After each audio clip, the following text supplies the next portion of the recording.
Well, thanks everyone for coming. Why don't we get started? It's 10 minutes after 1 o'clock. So we have the room until 4. If we end early, we end early. And my intention is to read the room and tailor this to what you would like to do. So I thought I'd have to say a few things up front, and then we'll introduce ourselves. There is a sign-in sheet going around. I think one of the best things that can come out of this is the group of scholars now assembled who will know about this data and are interested in it and can talk to one another. So maybe we'll set up a Google group that you can opt out of or something like that and take it from there. The slides that I'm going to be using today are here, this link. So my webpage is www.demog.edu. ~Redwards, REDWARDS, and then the data tab there. And so the PDF flyer that went out should have brought you to this page. And here are the slides. If I just click on this link, there I go. While I'm in the web browser, let me also say that hrsonline.isr.umich.edu at the University of Michigan. This is the source for the HRS data, and ICPSR might have a separate place for downloading it, but they might well just direct you to this. And so if you type in that URL, which would probably come up first thing in Google, I think it takes you to where the study data actually are. And it turns out this is a multifunction website. If you're actually in the HRS, you get to click on this link. That would be interesting. I keep pinching myself. Well, I'm almost age eligible. I think you are too. And that's a bit of a shock. So here, the researcher site is where you would want to go, and everything is here. Now, as I think folks have remarked, there is just so darn much here that it's very helpful to have somebody like me walk you through what's here and what you can do with it, or to email me or call me up or visit or something like that. That might be even better. Anyway, so here's the website, and just to sort of have that as a flag. So let me go back to my slides here and kick us off. So I'm Ryan Edwards. I'm now with the Division of Data Sciences here. I was a professor of economics on the East Coast, and I was a member of cohort 21 back here in the demography department, roughly cohort-ish with Gretchen, who's sitting here to my right, and we'll introduce ourselves in a second. The other thing I wanted to say is that 20 years ago, 1998, right? 20 years ago or so, Ronald Lee was in this room explaining about this data set. And at the time, he had been talking, I think, with Richard Sussman, who's now deceased, but he had been the head of the National Institute on Aging. The HRS was a roughly, brand new-ish data set back then. The first wave was conducted in 1992, and I remember sort of a here's the data presentation that happened back then in the late 90s, and I wrote my dissertation with it. It's been a long and wild and fun ride, and I hope this can also be a fun ride for you today. So, and I promise we will get to introductions. I just wanted to say thank you to NIA and thank you to CEDA, the Center on the Economics and Demography of Aging, for this. This is actually the center grant designation, and a pilot grant then was given to Josh and me to do some work again on HRS, and so we wanted to express our thanks. And I also wanted to give a huge shout out to the incredible team at HRS, and these are just the best people you're ever going to meet. They want to help, and they are a fairly lean operation over there. It's not like they have lots of time or money, but they are really, really helpful. Especially the current HRS director, which is David Weir, whom I've had the pleasure of meeting a couple of times. And he is a really smart person who's also really busy, but he finds time to help, which is fantastic. There are 2 background publications that I've drawn a bunch of graphics from, and they are listed here with hyperlinks. And so my hope is that the PDF that you can download should have these hyperlinks working, and if they don't work, please let me know. That would be a rude surprise. So with that, let me now turn over to introductions. And so just for kicks, you might say your name, your field, or your program, why you're here, why HRS is interesting. And you also might just talk about whether you've ever participated in the survey. And so I'll just repeat again. I'm Ryan Edwards, economics, demography. HRS is interesting to me because I've kind of created a bunch of my professional life around it, which has been wild now to look back at the past 20 years. And I think my favorite survey that I participated in was the National Household Transit Survey, which details what you do in a day in terms of traveling around, whether it's to work or something else. And so I happened to be told that, well, here's your diary day. You need to keep a travel diary on that day. It happened to be when our first daughter was still in utero, and we drove out to West Marin, which was a very memorable thing. And then I diaried all of it, and they ask you, well, where did you go? And you have your geocodes of where you were. Did you get out of the car? Did you walk? And all that. And what's fantastic is it emblazoned this memory into my brain of that day, right? Well, now think about people in the HRS doing this every 2 years. Yeah, not the whole day, about 2 hours worth, but it really is remarkable. And many of you may have stories about this or other data sets that you're in. So with that, let me pass it along to Gretchen, who's sitting here to my right. Hi, I'm Gretchen. I'm a researcher in the demography department. I live off-site, which is why so many of you are new faces to me. HRS is interesting to me, so I work on national transfer accounts with Ron Lee, which is about disaggregating economies by age. But we're also trying to add to that a set of accounts that gives the unpaid care work economy by age. So this isn't in your usual surveys, but HRS has good data on sort of how much care elders are receiving, and also I'm hoping how much care they're producing, because that's something that we're trying to bring to light more, that older people are producing care as much as they are receiving care, both for each other and for grandchildren and things like that. So I've never been in a survey other than a push poll before I realized you should never answer your phone if the contact is not already in your phone. So. Hi everyone, I'm Bobby Chocolo. I'm a graduate student at San Francisco State. I'm studying economics.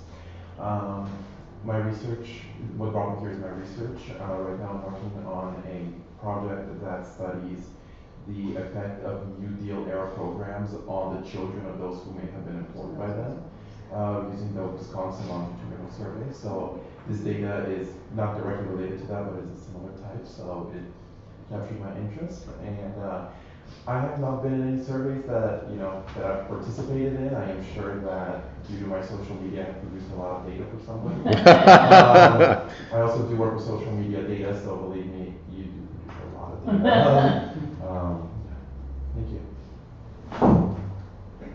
Hi everyone, my name is Elaine Haro. I'm a first year PhD student in the Health Policy program in Population Health Sciences. And I really wanted to come in general to see the demography home. Well, some of my research interests include immigrant health, and most recently I started questioning myself regarding the older immigrant population, specifically the undocumented population. Just wondering, there's not too many studies on this population in particular, so I just wanted to learn more about the HRS. And I actually have participated in the survey. For the past 7 years, I have been part of the longitudinal study of American youth through the University of Michigan. So every year, every summer, I get a questionnaire in the mail. Wow. Hi everyone, my name is Isabel Garcia Valdivia. I'm a sociology PhD student. I'm working on my dissertation, which focuses on old age immigrants, specifically Mexican origin. I'm interested in HRS again because of the data on old age immigrants. Particularly, I'm interested in the new wave because I want to know if immigrants are captured well enough in that survey, especially because there are probably some IRCA recipients in the next couple of waves. Not just this one, it might not be this wave, and I have to wait a couple of years for the next wave. Cool. And other than that, I filled out my parents' census. Yeah, cool. And that's what I've done. Yeah. But I don't think I've been, and besides like psychology surveys that happen on campus and things like that when I was an undergrad. Cool. But the census I think is the only one I filled out. Fantastic. Maybe we'll go into the back there. Okay. Hi, I'm Citra Golden-Miller. I'm a faculty member in public health at University of California, Merced, our sister campus in Central Valley. I'm a suicide researcher, epidemiologist by training, and I'm interested in HRS potentially for future research, but also because I'm involved in a grant application at Ellen. I'm Ellen, yeah. And I'm on the faculty here in School of Public Health, and my appointment's in environmental health sciences, but I'm a trained biostatistician epidemiologist. And I'm writing a grant to look at suicide in a couple of existing cohorts, mostly actually occupational cohorts, large longitudinal groups of auto workers and aluminum workers. But I also want to use HRS because I need a general US population sample so that I can see if our results in these cohorts are transportable to this general population. And so I'm trying to learn as much as I can about this data set. Basically, I'm interested in job loss and suicide. That's the main focus of that.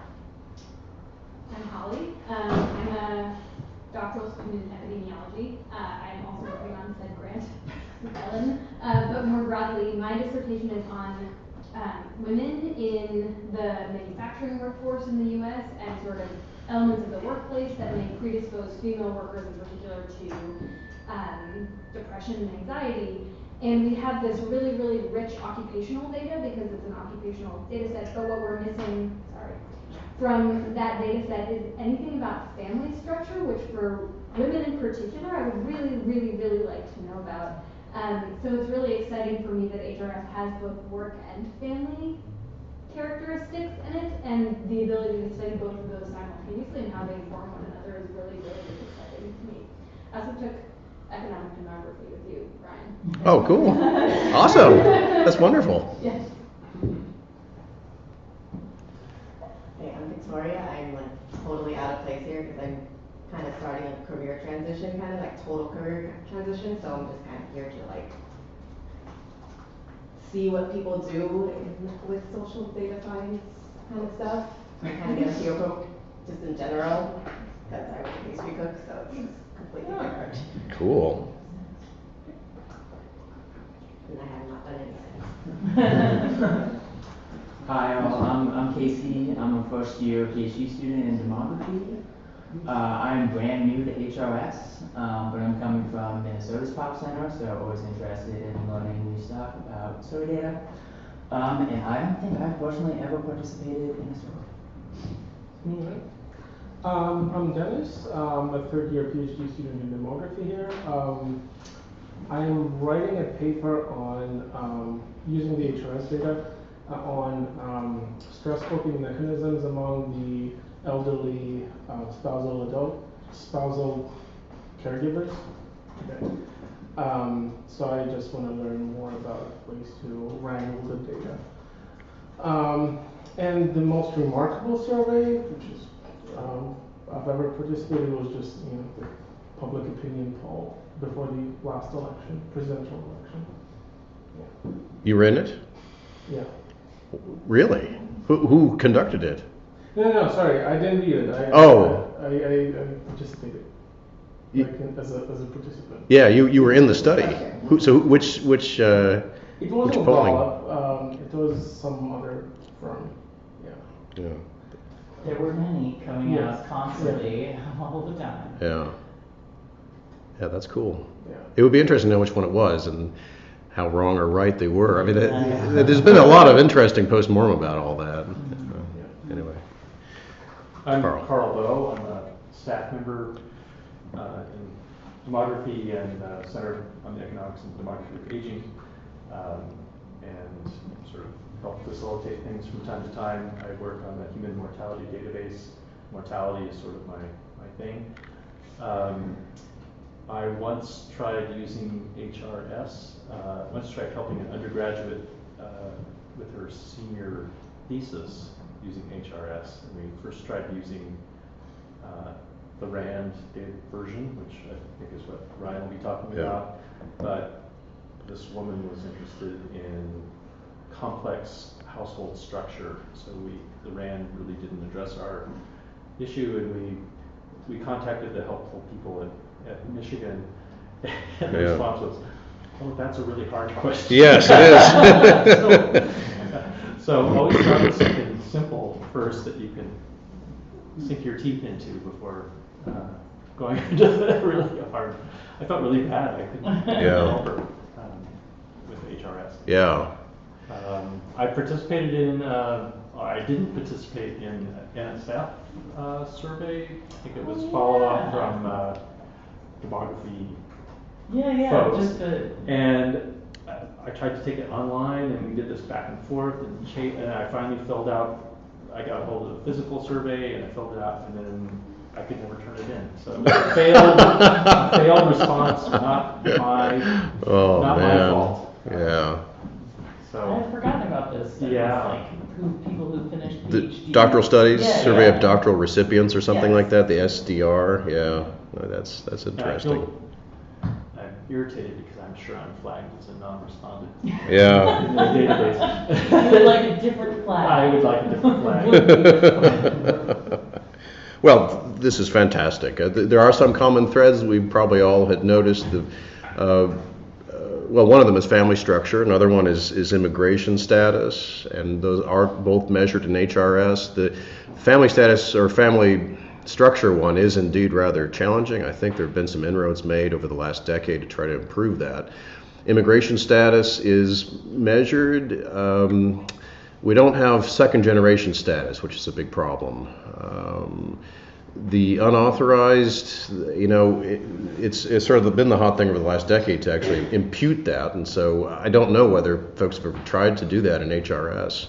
What I can say is that there are a lot of Mexican American first generation immigrants in the sample, as you might imagine. It's the biggest group within the Hispanic subsample. That group you definitely could look at for sure. The other common threads here: the family structure, so occupation and employment. Yeah. Employment history and reason for leaving work. Yeah. Reason for leaving. It's not something I ever have personally looked at. It's certainly part of it all because of retirement as being kind of this big part of it. Yeah. Right. I think one of my pitches was, well, it's not just about health and retirement. Now, it sounds like most folks are here because of health and retirement, and that's fine, and you're in the right place for that. Other things are there as well, and my silly joke is if you've had a kid recently like I have, you might know about Finding Momo, which is sort of the Where's Waldo of the 21st century, and it's because this reminds me of where's Waldo in the midst of all this chaos, because there are just so many different things that are covered here. Friends and social networks is one thing that I've thought about that's right there, and I just kind of tossed stuff up here as I thought about it, really. Work history certainly is in there in some way. Reason for leaving, that's a good question. You would think that with a lot of the psychosocial stuff that's in here, so there's a leave behind questionnaire that gets really into the weeds about all sorts of things. Yeah. Probably it's going to have stuff that would tell you a little bit about kind of the, how satisfied or unsatisfied were you with the job. But it's not something that I have looked at directly. The biomarkers, that could be, if you like, a direct look at stress. That's another thing now that the data set has ever since 2006. Consumption and spending, so I didn't hear specific interest about that, but I know Gretchen's also said time use, and it turns out these two things are in the same mail-out survey that's a part of HRS. There also are questions about time use and caregiving in the core questionnaire too. So there's just so much that you can do here. You can look at Social Security earnings histories and the restricted data, and you can find Momo. There's just every old thing you possibly could do. So, is there anybody who could sit down and tell you every possible thing? Yeah, it's David Weir, I think, the director. He's so smart. I'm not that smart. These are the things that I have done. So I've done, stretching back into the 90s, something about what we call a portfolio choice, holding stocks versus bonds. You have that kind of information, not individual company stocks, but you have some sense of how much liquid wealth is in either stocks or bonds, and that's a measure of kind of how risky or safe you are. You have health status and also some expectational variables. What do you think about is going to happen down the road?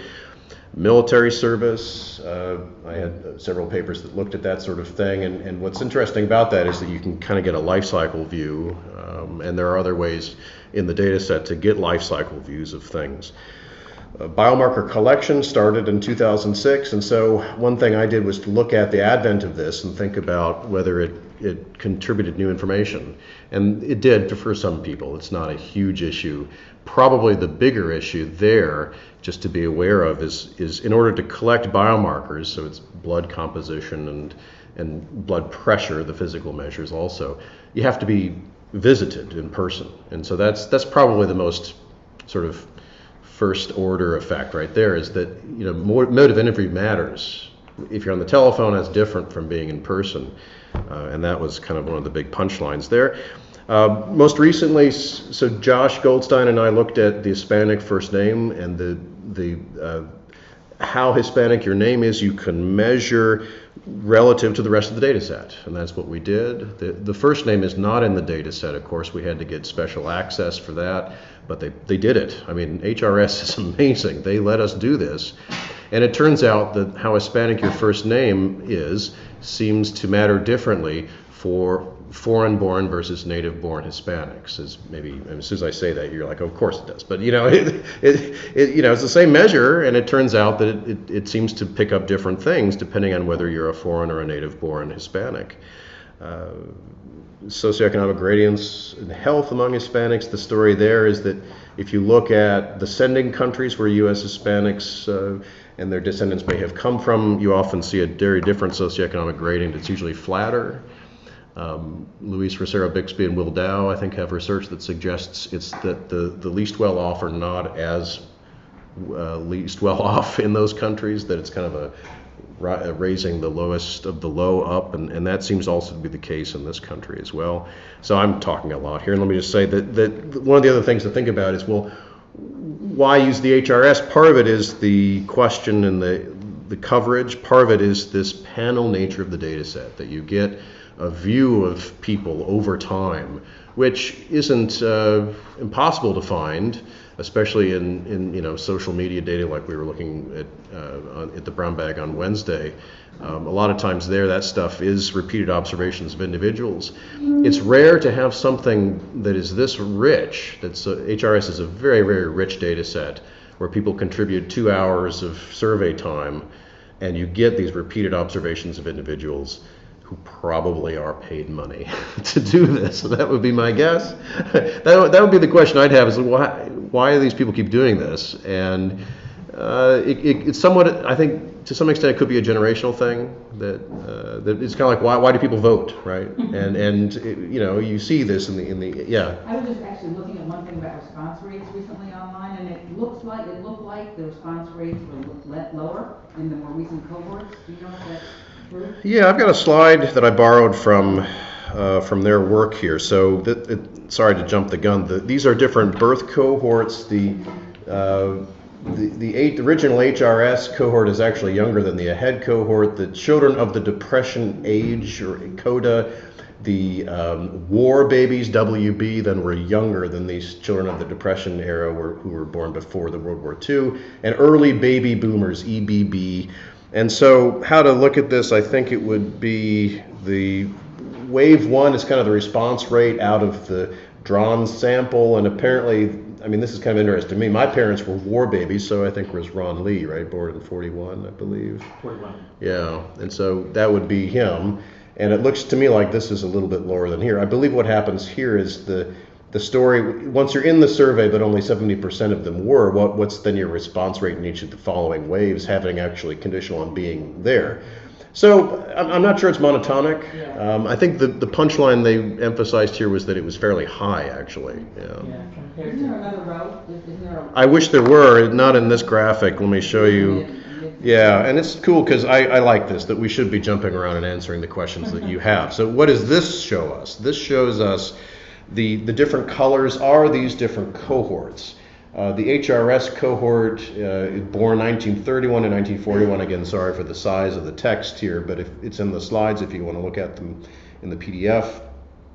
So they were first looked at in 1992, and this is their age range, and they sort of marched this way. So it's kind of like a Lexus diagram a little bit for folks who know the demography stuff. But of course, the funny thing here is that not everybody dies at age 92. I don't know why this is up there. And I don't believe they top code the age either. I don't think they top code age at death or current age. So, it should be showing some gradual upward progression. It actually doesn't.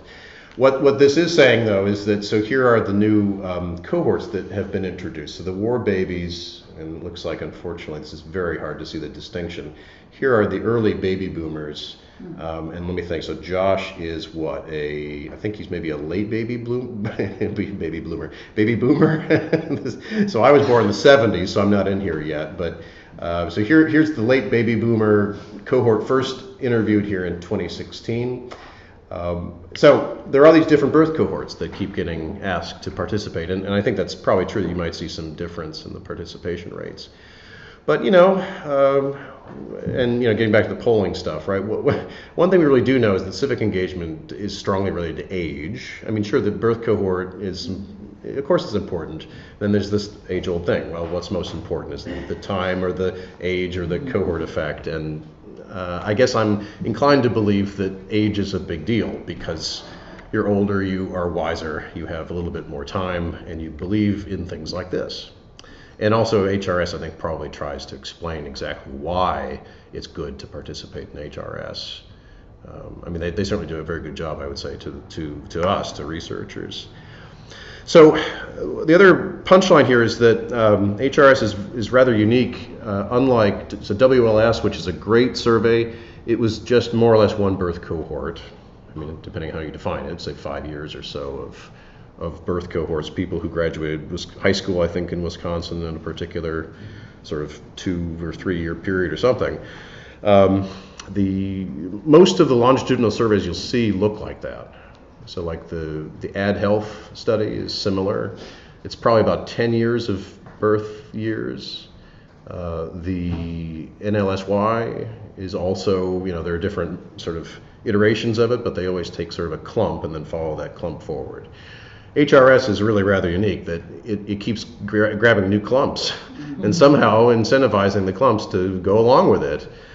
So at each point in time, you also can use the HRS to tell you something about the population age 50 and over. And that's very helpful. The other thing, remember, we looked at this. So suppose you were interested, as we were at the time, in say, Hispanics and health. So there are important dynamics before age 50, and yes, you do lose those if you look at HRS. To be honest, most of the health dynamics don't really show up until you're older. So it certainly isn't telling you a lot of the reasons why you might be healthy or sick in old age, unless you have retrospectives, which HRS does. But the point would be, well, we'd like to know what happens in high school. Of course we would. The other big data sets might be something like the NHANES, the National Health and Nutrition Examination Survey. And it turns out that when we looked at that, the Hispanic subsample of HRS was actually bigger. And it's because they've oversampled African Americans and Hispanics. So it's kind of mind-boggling just how much stuff it does. Let me see if I can get a little bit back on track here. So what I wanted to talk about today was a whole bunch of things. Overview of HRS and how variables are named, because you will need to dive into this.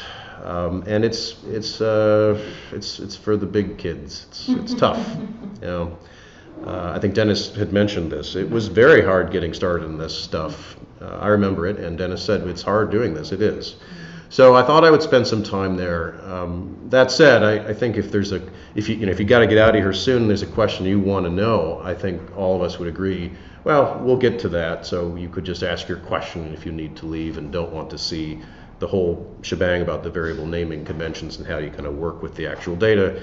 I have some of that, but I also have other stuff to talk about here. So how would you find stuff on topic X in the HRS? That's a pretty important question to ask and a pretty important answer to supply.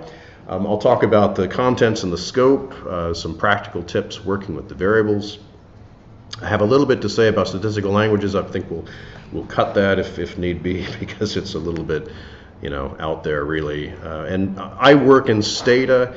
I think SAS is the other weapon of choice for many people who use HRS. And I think our users probably are gradually using the data more, but it's not easily set up to be used by R, I wouldn't say.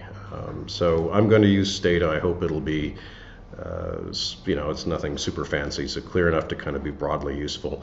And if we have time, I can talk about a little bit more about the biomarkers and Hispanic names stuff. So, but again, let me emphasize, this is all for you guys. And if you'd like to talk about something you're not seeing discussed, please do just ask for it. So this was fun. I stole this image, this is great, this is academic view, so, I took these little images off the internet, of course, as we always do when we're putting slides together. HRS looks at the ages in the blue boxes here. I had to wonder, well, why is it that the male, I guess blatantly sexist, which I'm very sort of leery of now more than ever, but as I should have been all the whole time, I don't know what's going on here, but it's I have to start wearing ball gowns? Right, and you have to start spinning around, but there is so if you're a little boy, you have to play like this. If you're a girl, you have to play like this, and you have to wear, that's the cocktail dress, that's the ball gown, so. And the other thing is, why are there only 7, I think, for the woman and only 8 for the man, and they both have canes, so they're both crawling. So there's equality at both ends of the age distribution. Okay. The other thing to say here is that there are same-sex couples in HRS. It's not as though everybody's heterosexual, and they're measured. It's 2 or 3% of the sample, like it is nationally, or ish. It's something that can kind of fluctuate depending on how you measure it. I don't believe there's not a specific question that asks about that, and that's so you will find that in some other surveys, but so stepping back, it's one of these things you kind of have to impute from the data rather than have an actual question about it, but there are same-sex pairings there. The other thing I wanted to say is that the blue boxes are where the data gets measured. If you're in the survey, you get measured at those ages. But the other 2 big stories are retrospective questions about your childhood and what it was like growing up, and also about what your parents were like to some extent. Not a ton, because again, the core survey is supposed to be about 2 hours, but there are these things in the data set that you can use. And when I started to use the data back in the late 90s, a lot of times what we did was use these past measures of your life as instrumental variables, something that would tell you about the current developments that was sort of previously set and should be uncorrelated with any other disturbance currently. As I've said that, you probably are all rolling your eyes. We thought that was useful to do in the 90s. There are, I think, more sort of complex and good scientifically sound ways of kind of looking at this stuff today. Just to put a period at the end of the sentence there, those variables are there, and they will help, in some way, regardless of sort of what your belief is about a good study design. Administrative data are also available, and in particular, Social Security earnings can stretch back into this period. It's capped, or let's see, at the earnings cap, right? So it's earnings that are covered in Social Security, which is not everything. So there's this truncation problem. But when you look at the data, it's pretty cool that you can actually measure that stuff. I think one won't see industry back that far. You're going to have that kind of history within the data set itself. And I shouldn't say any more because I don't know any more about it. So here's sort of a family tree-ish look of how other people across the generations do show up in the data set as well. To what extent are they there? It's mostly data like age at death, if that happened, and education. So there are, in fact, some data on, kids so full-blood kids of the current couple. There might be siblings involved, and they're there. One of the studies that we were looking at was, does the information about a sibling's death tell you anything about your own health risks? And as you might imagine, it should. And so you can measure that to some extent, but traditionally that hasn't been quite as good as this level of stuff, which I think has been plumbed a fair amount for that. So if you're interested in mortality and perceptions, that's one thing that you can do, is look at the parental history and levels of education and ages at death. Here was one thing that really stood out to us. Yes? Do you have cause of death? Do you have Yeah, that record. We have that for the respondents. Yeah, but Yeah. not for the spouses. And also for the spouses, if they were ever, so they have to have been captured in the survey. So Yeah. if you were married at age 18 and then got divorced from that person would not be in the sample. The other thing to say is that respondents can be male or female, so there's no particular bias about, sort of who that leaves out. So, I wouldn't, if you were looking explicitly at this, well, do you get married young and then what happens? That might be a problem because we don't always measure the spouse. But provided that spouse is married to you age 50 or over, or in this data set because you're common law or whatever it is, then that person gets married. Gets measured, excuse me. Okay. Yeah. And the other thing, of course, is, how exactly? Well, you can measure the binary of having died or not, and then the link to the National Death Index will tell you the cause of death. That's also restricted data, the precise cause of death, but it can be had. Yeah. Okay. So the family file, which is put together by RAND, the RAND folks really have done a huge amount of heavy lifting here with trying to make the data set usable. And I think I've got a slide about the family file a bit later. It was, it's a challenge, and this is what Carl was talking about, that many different ways of asking the question, many different waves, and when does it get asked and how, and because there can be developments, obviously, especially if you're thinking about following the, whether they're alive or not. You have to kind of check up on that. And it was not in real good shape the last time I gave this seminar, which is 5 years ago. And I think it's better. It has to be, right? Because RAND put out a new version of the family file, which measures things like the kids and also the siblings. This is pretty good. It's just that you don't get a lot other than age and education. And of course, often you're going to miss father's education because the father is not known a lot about in some cases, and that can be a problem. I just do want to put a plug in. So one thing that is pretty cool, though, is so you can measure the mother's and father's level of education and look at the correlation between that and how Hispanic the first name is. And that relationship, as you might imagine, is different for foreign-born and versus native-born Hispanics. And it tells you something, that if you're a native-born Hispanic and your mother's education is higher, you are less likely to have an Hispanic first name. It will be more like the other people in the survey. So parents matter, right? I mean, duh, right? That's a big part of the story of demography, that parents do things that really matter, and we do have some measures of those critical things there. Okay, so we looked at this before. Okay, so here, the punchline again, nationally representative of age 50 and over, and the other fine print is that in the data set, Hispanics and African Americans are oversampled about twice the rate of whites, meaning that they'll show up twice as often, and if you use the sampling weights, they'll be down-weighted appropriately to kind of get a representative story then about the average person over age 50. We do have nursing home residents far enough after age 50. So the survey starts, you're age 50-ish, and then you might end up in a nursing home. If that happens, you're still in the survey. You might have to have what's called a proxy interview because maybe you can't answer a survey question. Especially in regards to the biomarkers and physical measures, HRS is very careful not to to place this undue burden on people who are in nursing homes. But they're in the survey. The thing to be aware of is that the survey weights are designed to give you a story about the civilian non-institutionalized population. So if you use the survey weights that are provided to you, you're going to zero out all the nursing home residents, which may or may not be what you want to do. And I know this has come back in your research again and again and again, right? Yeah. Yeah, so you could make your own weights to include those people. Yeah, that's right. The bottom bullet here, we'll talk a little bit more about mortality with time permitting. They're very serious about good mortality follow-up. And so can you show me a study that says that? And my response is there's a working paper at PAA written by David Weir. And for me, that's pretty good about how it's high-quality mortality follow-up.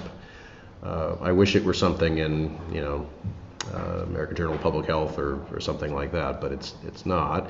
He's the guy who knows the most about this, and they spend a lot of time tracking people down. That said, there also is non-response in the survey, meaning that people are not able to complete the wave of the survey. So that happens. They've figured out a way to ascertain that, okay, that person isn't dead, they're just not responding. And that's, of course, pretty important for measuring mortality. It would be good to actually measure everybody in the survey.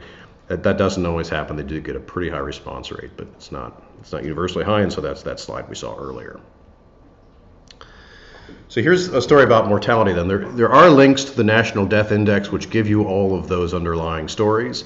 There also are exit interview details, and I think the exit interviews might also tell you something about the sort of nature of everything, but I haven't looked at those data. What I can say is that compared to the other longitudinal surveys, especially in other countries, the HRS is known to be a lot better quality. And so this is something here in the third bullet that has been remarked, that David Weir and his crew have really spent a lot of time. This is Jim Smith, I think, who has his hand in a lot of the longitudinal stuff. It's probably a funding thing, that HRS seems to have gotten a lot of good funding from the National Institute on Aging. Yeah.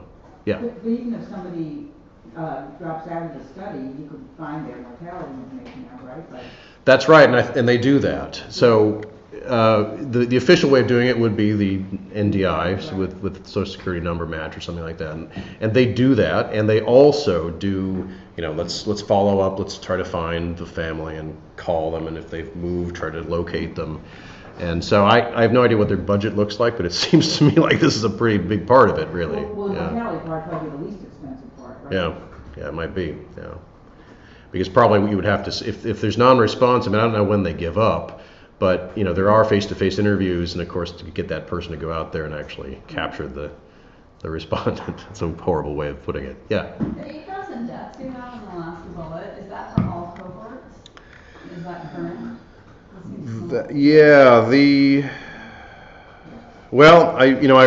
I wrote the slide 5 years ago. I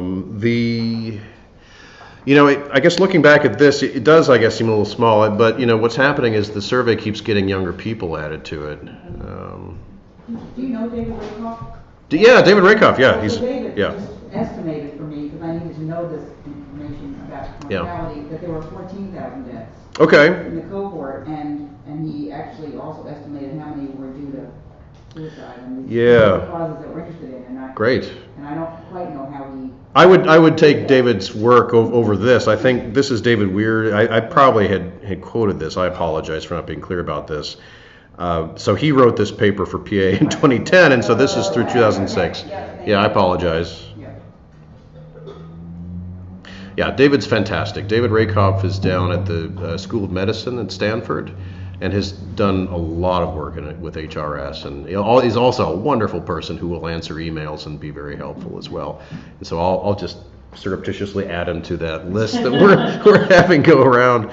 Amel, I'm trying to remember what's Amel's last name again. Amel Harati is another great source for knowledge on HRS data as well. And so I'll just add them both, and we'll just add them to the conversation. Let me just say a few things about the mode of interview. So it used to be telephone after you got into the survey, and I'm not a huge guru on mode of interview. I just found that doing this work on the biomarkers that it matters actually. Starting in 2006, what would roughly happen is that a randomly selected half of the sample would be interviewed face-to-face, and the other half would be on telephone, and then it would switch the next 2 years. If it's randomly selected, then on average you're not going to see any effect in the statistics that you draw out of it. But if you should think a little bit about this if what you're doing is looking at the physical measures, the biomarkers, and looking also at the self-reports in that wave on that individual. And the reason is it matters whether you're in person or on the telephone, how you might reply to things like, do you smoke? What's your weight? Pretty obvious things that might have some bias associated with mode of interview. So useful to keep in mind. And this kind of just makes this point also that the whole panel used to be kind of up here, 80% on telephone. In 2004, Social Security paid a bunch of money to go and interview people in their homes to try to get a higher response rate, yes, for Social Security earnings linkages. And then starting in 2006 was this sort of jagged seesaw thing here where this group is all on telephone. It's because this group is submitting biomarkers and has enhanced face-to-face interviews, and then they switch, and then this group is almost always on telephone the next round. Okay, so I thought I'd talk a little bit about actually using the data in variable names, and we can return to these topical things too. If you know, with specific questions, I thought I would just spend a little bit of time talking about this. So the RAND version of the data set tries to get this more or less right. And why am I sort of putting an asterisk on it? They certainly try. Why is it maybe not perfect? Well, they started this back in the day when having 8 characters in a variable name was very important. And now no longer is that the case. We'll see this here in a second. So, okay, you might like to have a variable that measures weight, just be weight, right? And so here's my fun example of Homer and Marge Simpson and Kirk and Luann Van Houten, who are Milhouse's parents. And I want you to pretend, so I've stopped watching the show, and it turns out they're actually back together. They're remarried, I guess, Kirk and Luann. But I remember watching the show, and they had divorced, and so I just wanted to show you how this is going to play out in the data here as we measure this over time. And you might see something like this maybe if you had these sort of people in HRS. So here's Homer who gains 5 pounds, maybe Marge goes up by 2, and here's 2 for Kirk and maybe another 2 for Luann or something. We're all getting older and a little bit heavier. And if you eyeball it, this is a 2%, right? So 10% of this is 25, and 1% is 2.5, and so double that is 5 pounds, and so that's a 2% gain. This is about a 1% gain, also a 1%, and also roughly a 1% kind of thing. So you might like to see the name weight be in the variable. If you look in the underlying HRS data, before Rand has gotten to it, this is the problem, and Dennis is nodding his head, right? And so there is some information here. It's not even what it is, why is it GC 1339? Well, especially the 139 means like, who knows? The G and the C, well, the C is probably the most useful part to know. C means that it comes from section C, which is physical health. Knowing the broad structure of HRS is sometimes helpful for digging something out of it like this. I think the most unfortunate part is that G and H turned out they don't really mean much of anything other than H comes after G. That's true, but it is not the case that O being the 15th letter, that somehow this was the 2016. You would think that might be O, but it's not. So the H, unfortunately, wait, did I change these? I think I've confused myself completely. The letter doesn't tell you which wave it is. It only tells you that H is after G, unfortunately. And I remember looking back and trying to fix these or something. And I wish that were the case. It's not the case. So the 12th biennial wave was 2014. And so the example I've got, and I'm wondering whether I changed this and forgot to change it back. It might not be GC, it might be OC and PC. I think that was the way I wrote it, and so I'm sorry for that. It confuses me as well. The point is that when RAND gets their mitts on this is what they do. They change it to R12 weight, which means it's the 12th wave of weight measured for the respondent. So the RAND data is a really good way of going because the variable names actually make sense. The pieces of it actually tell you something. The R means that we're talking about the respondent. So this is Homer's weight in the 12th wave, which is 2014. It's the same data as what we're seeing right here. Yeah, and I'm sorry, I think I mucked that up and forgot to change it back. I think it's actually O and P for 2014 and 2016. Okay. The magic then also is that because this is household data and the spouse if present, gets included in the data set. The RAND version of the data set also tells you that right up front. It has already done the merging that you might have to do. When you look at the row belonging to the spouse, it already has gotten moved to another set of columns on this same row for this individual. So here now, for Homer, in wave 12, his weight was 250, and in wave 13, 2 years later, his weight was 255.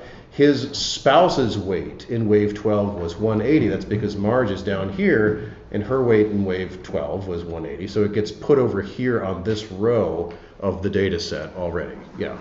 But, okay, so this is just to make sure I understand, but at least from the point of view of the survey, the respondent and the respondent's spouse are part of the survey, but the respondent and the spouse are filling out all the same stuff, yeah? Or the spouse is only asked basically, yes. Yeah. So what you're asking is, does the study interview the spouse and the respondent in the same way? In the same way. They're sort of, I only ask you things that are spousey things in reference to the respondent. And so the alternative would be that the study doesn't actually ask them everything. They only ask spousey things. Right.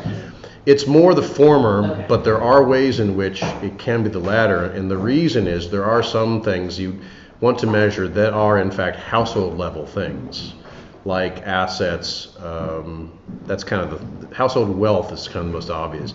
Income usually is something that gets asked of both people. So there are exceptions, but most of the time, basically, the way to think about this is both spouses are asked to do everything in the survey.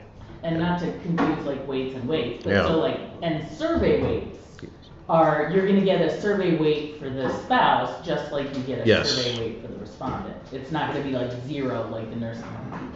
Yes. Yes. That's right. It won't be 0. Okay. That the spouses are formally part of the survey. Okay. Yeah. Thanks. One can, my head's spinning because one can quickly get into the weeds, and when you're thinking about how this all works. Respondent and spouse. Well, it's challenging because the thing. So here are just 4 rows of the data set, and I think what does happen. Well, we're seeing it right here. I'm sorry. I don't need to make it that complicated.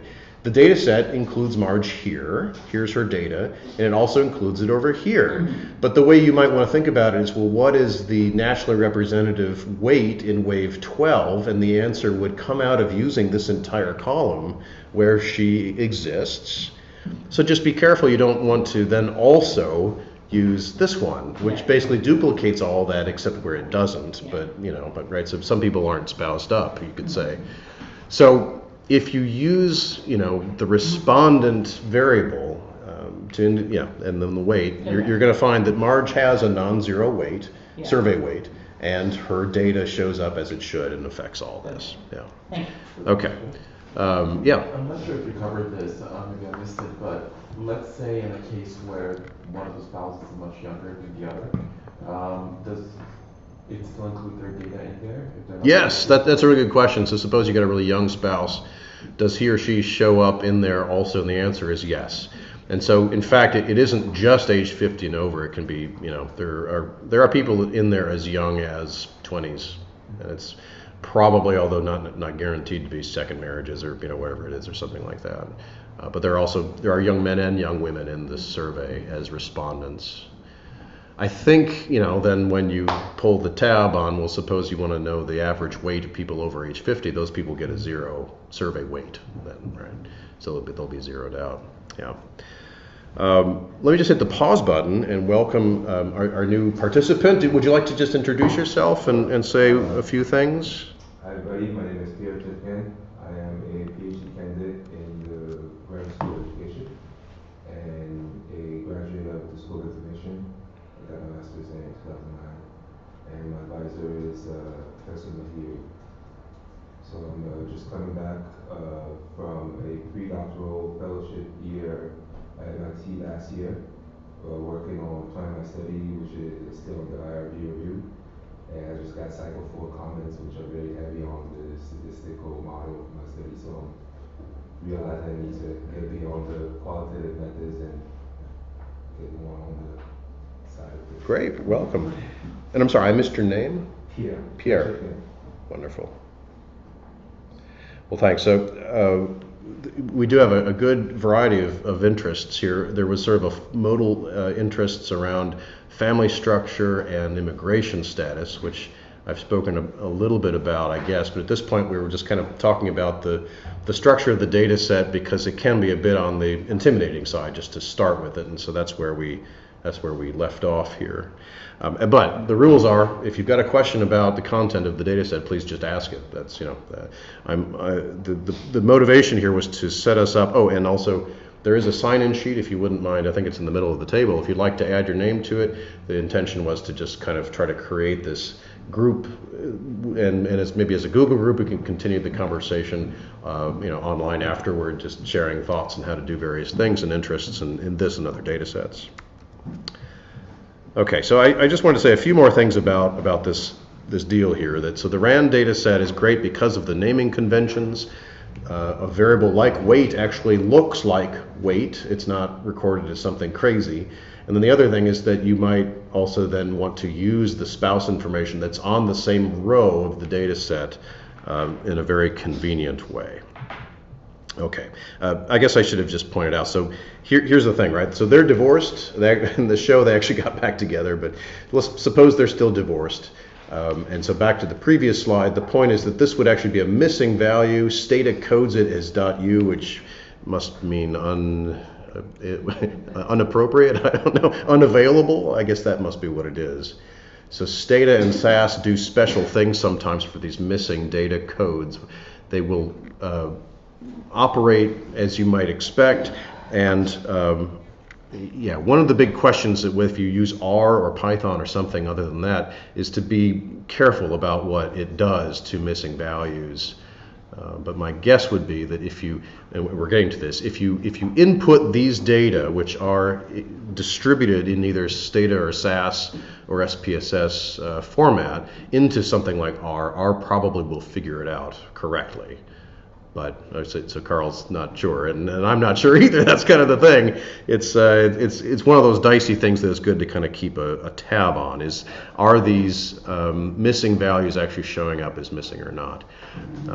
As a side note there, so if you use the underlying HRS data, you will find that for some of the variables missing or refused, suppose you ask somebody their income and they say I refuse it, it might be coded as like a 998 or something. A number that is meant to say to the user of the data set, well, this is not known, but the problem is if it's a numeric variable like income, you might accidentally think they make $998 or whatever it is. The RAND version of the data set won't do that to you, and so that's a really good reason why you can start with that.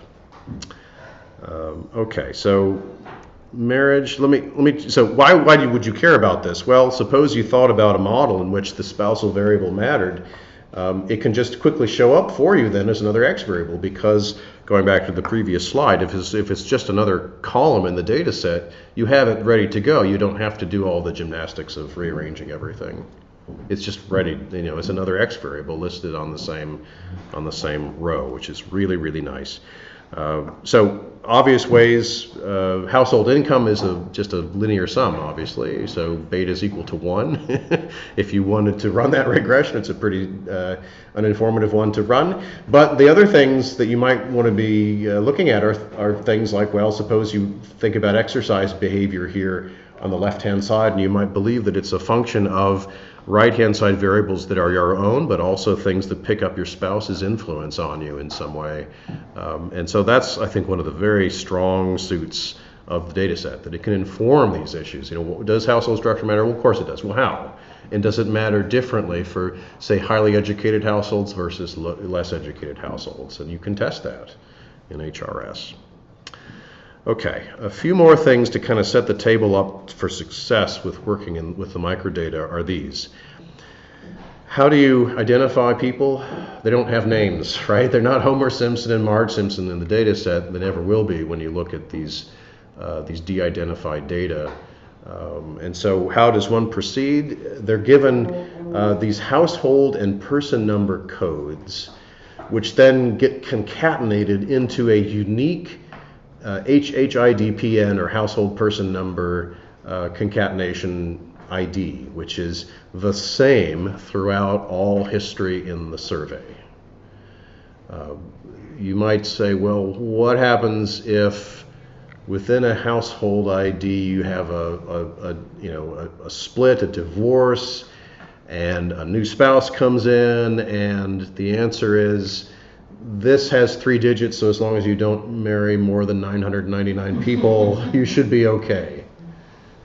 So that was giving me some brain teasing too, though, right? Like, how many different ways are there in which you could have a dissolution of a household and a household coming together, and does this get measured?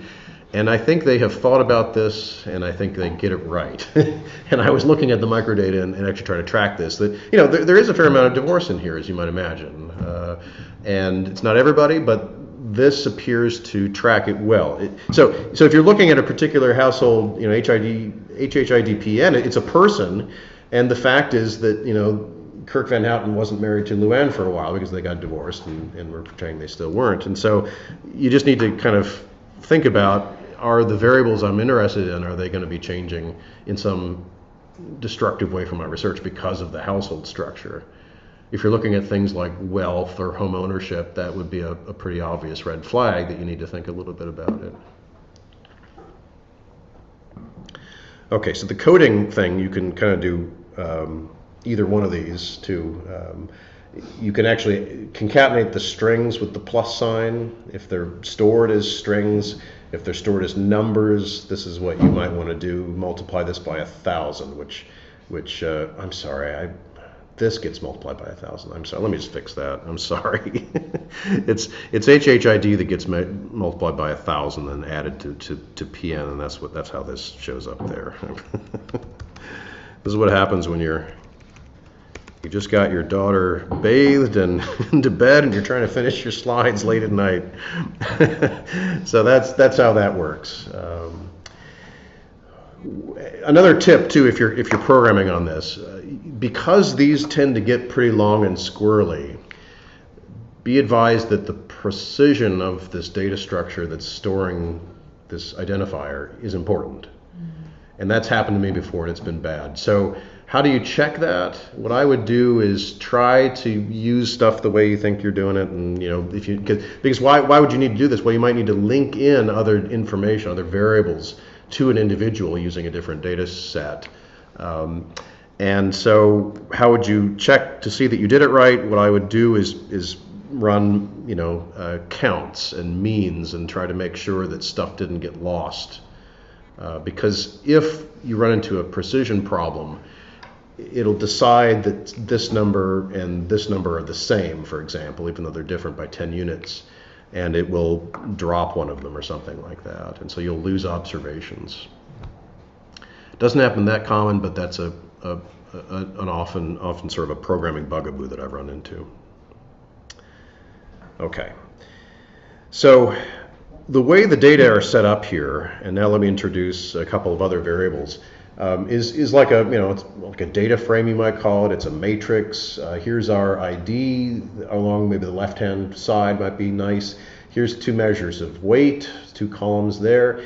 And here are 2 other variables you might be interested in. And these are real variables, R12, VGA, CTX. So remember what I said, Rand tries to make the variable name make sense. Well, here's a way in which maybe it didn't totally succeed there. This is coming out of vigorous physical activity. I don't know what the X is from, maybe index, I have no idea. But so that's what this variable means. It's an index of vigorous physical activity over some period. And so the way this gets coded in the data set, this is a very good variable to use because we're often interested in exercise if you care about health. And it indexes it where 1, it turns out, is the most active, and 5 is the least. 4 is not great, and 3 is sort of in the middle. This, if you recall, was overweight Homer. This is Marge, and so Marge is running around doing all kinds of stuff, and Homer is at the nuclear plant not doing anything. And so the example was meant to sort of show this. Here's another kind of point, though, to keep in mind, that within HRS, you should always look at the variable that you're using If it's income, it's pretty obvious that a higher number means more income. If it's something like self-reported health, so that tends to get measured on a 5-point scale where 1 is excellent, 2 is very good, 3 is good, 4 is sort of what, mediocre, I can't remember, and 5 is poor, fair, right? So the higher your health is, the worse off you are. You're further toward poor than excellent. Very Not more counterintuitive. health It's is not more health, better. it's right, yeah. And so why in the world is that the case? Well, when you have a study of health, often what you have is something like that, self-reported health, and then you also have conditions like high blood pressure, hypertension. And do you have it? Well, how is that counted? Well, you have a 1 if you have that condition and a 0 if you don't. So the higher that index, the less well off you are. I think that's why it's measured that way. So the whole thing is backwards. The more of the X variable it's telling you, the less healthy that you are actually, the more unhealth. So that's one example of it. Here's another one in which the thing just got reversed, and I don't know why. 1 for exercise actually means you're the best. I guess, I don't know, it's like a inverse GPA. 5 is the worst. So that's another problem just to keep in mind. And so, the sign of the beta coefficient is going to change depending on how these things are measured. And it's a challenge. So it's important to look at the data, to look at the data codebook and try to remember how they actually code these things. So you might be interested in this kind of relationship, that weight is some kind of function of physical activity. And so what you could do right now is look at weight in wave 12 as a function of physical activity in wave 12. You could maybe look at it in wave 13 as a function of both of these if you thought that they sort of introduced, so maybe there's an exercise history that's important, and then trying to interpret it is kind of weird. But what you can't do in the current format here is do anything that keeps track of how you actually have measured this twice. You've got 2 different measures of weight. And so one of the things that's so useful about HRS is that you can reshape the data to take advantage of this and actually look at both of these measures simultaneously.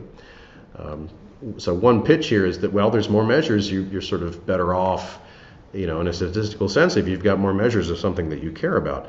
The other thing, of course, is that if you measure something over time, you're more likely to be able to pick up something that changes stuff and then gets a response.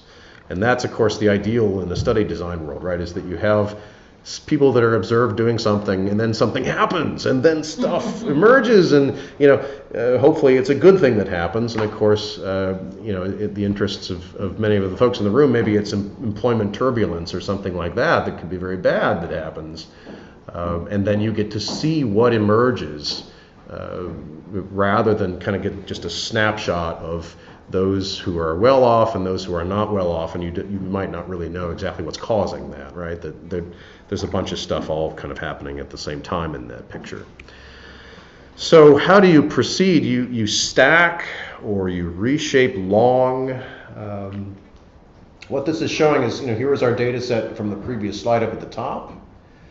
And if we thought about a data set now that just measured respondents' weight at a particular wave, so now the wave is a new variable here. Here's our 250 from this wave 12, and our vigorous physical activity index was 3 for that person. It happens to be Homer. And so this becomes our new row, and here's our wave 12 measure for that. Here's Homer again in wave 13 at 255 and a 4 for the vigorous activity. And so this is the format of the data that you're going to want if you want to actually use all of these repeated observations.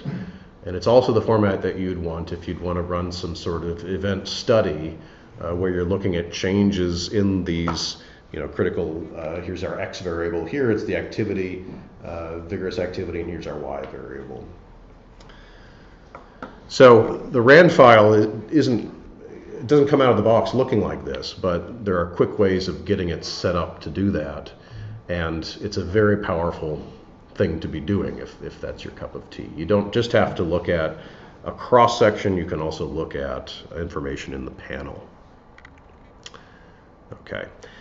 And let me just make a few more pitches here that looking for a panel fixed effect estimator is often a good thing to be doing. It's what Danny at the Brown Bag did on Wednesday. He was looking at a way in which you're kind of looking at things trending over time. Panel fixed effects is a lot like difference in differences. It means that you're looking at how things have been changing for different units based on some kind of a treatment. Now, there's no guarantee that there is sort of a unique treatment shared only by the treatment group here in HRS, because this is just observing stuff. If you can identify something that has changed, like for example, the literature on mass layoffs has often looked at sort of state-specific shocks. So what you might want to look at in HRS is these different trajectories of people's lives, and in some states are treated by the mass layoffs. You could think of it that way, and you might find some result that was, that in a seminar you could defend. The gold standard, of course, is that you actually have a treatment where you're signing people up to do this, and that's a gold standard. It's also rather rare. For folks who who come from other, for everybody, I guess, really in social science and statistical inference. I mean, random effects is another way of going with this, and it's another version of a model that you can estimate using data that are in this form. And I'm not as well versed in sort of describing that with a metaphor. It's not the same as difference and differences kinds of views of the world. Okay, why don't we maybe take a break? It's 2:20, and then when we come back, we could talk about a little bit of this. Like, how do you tell whether HRS has what you want in it? Does that sound good? So we'll take a break. We'll get back together around 2:30-ish. If you haven't signed the sign-in sheet, please do. I think it would be fantastic to set up an optimal out Google group that we can all stay in touch with.